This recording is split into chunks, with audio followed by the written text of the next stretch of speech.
एक दिन की बात है। ठंड का समय था। घना कोहरा छाया था। सारे लोग जल्दी जल्दी कार्यालय का काम खत्म करके घर की तरफ निकल रहे थे। नाना जी उस समय के बड़े अधिकारियों में से एक थे। वे उस समय के उच्च वर्ग के लोगों में एक अमीन का काम करते थे। रोज की तरह ही उस दिन काम खत्म होने के बाद घर के लिए अपनी गाड़ी से रवाना होने लगे।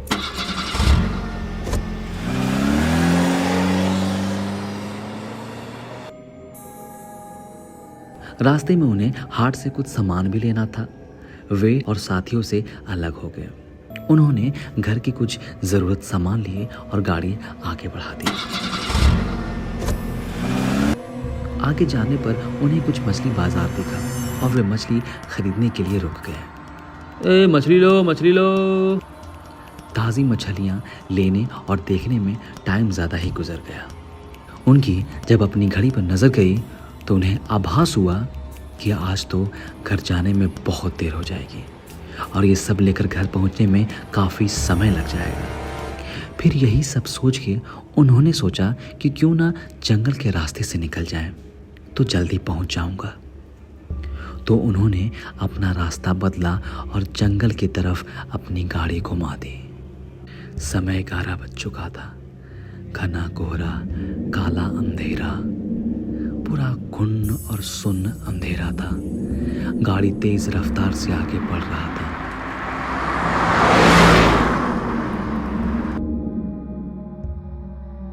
तभी अचानक तेज ब्रेक के साथ गाड़ी को रोकना पड़ा। उनकी गाड़ी के आगे एक औरत जोर जोर से रो रही थी। उन्होंने सोचा, इस वीरान में ये औरत क्या कर रही है। उन्हें लगा कि कोई मजदूर की पत्नी होगी जो नाराज होकर घर छोड़कर जंगल में भाग आई है। तो उन्होंने उससे पूछा कि यहाँ जंगल में तुम क्या कर रही हो। लेकिन उसने कोई जवाब न देकर और जोर जोर से रोने लगी। सारे जंगल में उसकी हूं हूं सी सिसकियां गूंज रही थी। फिर नाना जी ने पूछा, तुम्हारा घर कहाँ है। लेकिन वो कुछ भी ना बोली। तब नाना जी ने कहा, आज चलो मेरे घर में रहना, सुबह अपने घर चली जाना। ये जंगल बहुत सारे जंगली जानवर से भरा है। रात भर यहाँ मत रुको। चलो आज मेरे घर में सबके लिए खाना बना देना और कल सुबह अपने घर चली जाना। उसने ये सुना तो झट से तैयार हो गई और गाड़ी में पीछे की सीट पर बैठ गई। सिर में बड़ा सा घूंघट डालने की वजह से उसका चेहरा छिपा हुआ था। कुछ ही देर में गाड़ी घर के दरवाजे पर थी।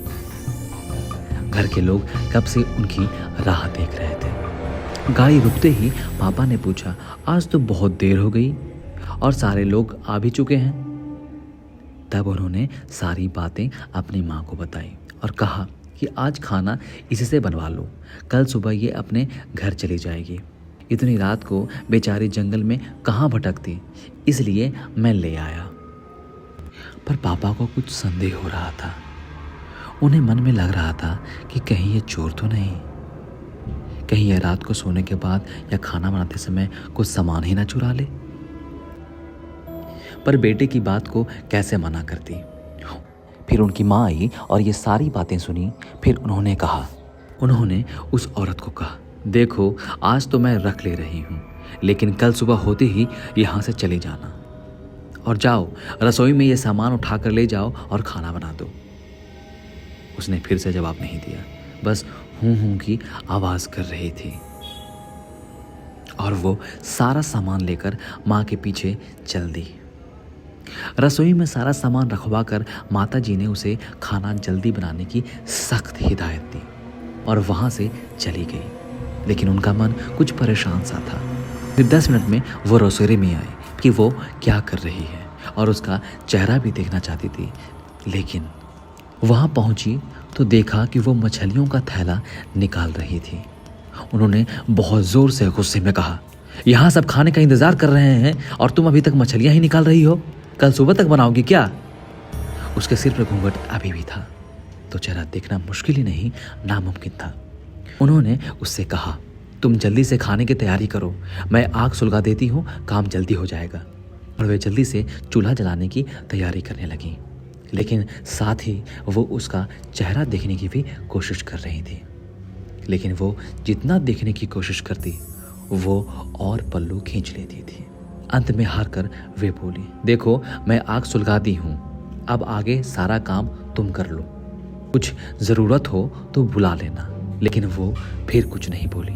अब उन्हें लगा कि यहाँ से जाने में ही ठीक है, वरना मेरा ही समय ख़राब होगा और हो सकता है अनजान लोगों से डर रही हो। यह सब सोचकर उन्होंने उसे कहा कि मैं आ रही हूँ, जल्दी से खाना बना कर रखना, और वहाँ से निकल गई। मन अभी तक परेशान ही था, कभी अपने कमरे, कभी बच्चों के, कभी बाहर, सबको देख रही थी कहीं कुछ अनहोनी ना हो जाए। 1 मिनट भी आराम से नहीं बैठ पाई। अभी भी 5 मिनट ही हुए थे, पर उनके लिए वो घड़ी पहाड़ सी हो रही थी। समय बीत ही नहीं रहा था। 8 मिनट बड़ी मुश्किल से गुजरे और वे तुरंत ही कुछ सोचकर रसोई की तरफ दौड़ी। जैसे ही उन्होंने रसोई घर का नज़ारा देखा, उनकी आंखें फटी की फटी रह गई।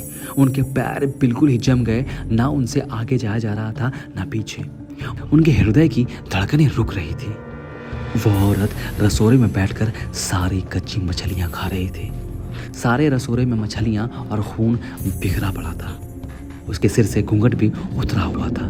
इतना खौफनाक चेहरा आज तक उन्होंने कभी नहीं देखा था। बाल, नाखून सब बढ़े हुए थे। मछलियाँ खाने में मगन होने की वजह से उसे कुछ ध्यान ही नहीं था, और खुशी से कभी कभी वो आवाज़ें भी निकाल रही थी। रसोरा पिछवाड़े में होने की वजह से और लोगों का ध्यान भी इधर नहीं आ रहा था। माँ को भी कुछ समझ में नहीं आ रहा था कि चिल्लाने से कहीं घर के लोगों को नुकसान न पहुँच जाए। वो चुड़ैल से अपने घर को कैसे बचाए उन्हें समझ नहीं आ रहा था। बस भगवान का नाम ही उनके दिमाग में आ रहा था। वे आगे बढ़ने लगी, झट से एक थाल लिया और चूल्हे की तरफ दौड़ी। उस चुड़ैल की नज़र भी पापा पर पड़ चुकी थी। कुछ भी देर नहीं करना चाहती थी। उन्हें पता था कि आज अगर ज़रा सी भी लापरवाही हुई तो अनहोनी हो जाएगी। उस चुड़ैल के कुछ करने से पहले ही उन्हें चूल्हे तक पहुंचाना था। उन्हें चूल्हे के पास पहुंचकर उन्होंने जलता हुआ कोयला थाल में भर लिया और चुड़ैल की तरफ ज़ोर से फेंका। आग की जलन की वजह से वो अजीब सी डरावनी आवाज़ें निकालने लगी।